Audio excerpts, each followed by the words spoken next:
Apple is making a bold move, reshaping its global manufacturing footprint.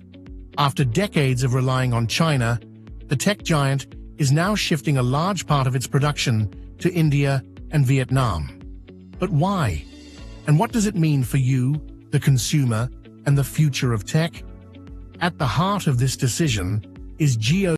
With rising US-China tensions and a new wave of tariffs, Apple is facing a $900 million hit this quarter alone. These financial pressures have forced Apple to rethink its dependence on a single country for most of its devices. But this shift isn't just about economics, it's about resilience. The pandemic exposed vulnerabilities in global supply chains, and Apple, like many other companies, is looking for a more stable and diversified production strategy. India is now stepping into the spotlight. Apple plans to make the majority of iPhones for the US market in India during the June 2025 quarter. In fact, nearly 20% of all iPhones are now made in India. Apple's key manufacturing partners, Foxconn and Pegatron, are expanding operations in India, with export numbers soaring. In March 2025 alone, 3.1 million iPhones were exported from India.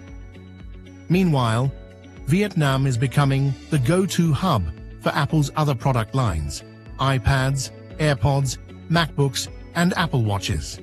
Its skilled workforce and lower political risk make it a key pillar in Apple's supply chain diversification.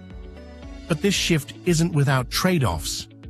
Manufacturing in India and Vietnam can cost up to 10% more than in China due to less mature infrastructure and logistics.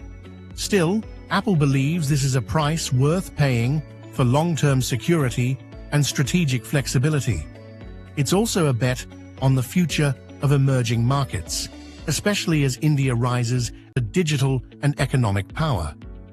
So what does this mean for the rest of us? You might soon be using an iPhone made in India or a MacBook made in Vietnam.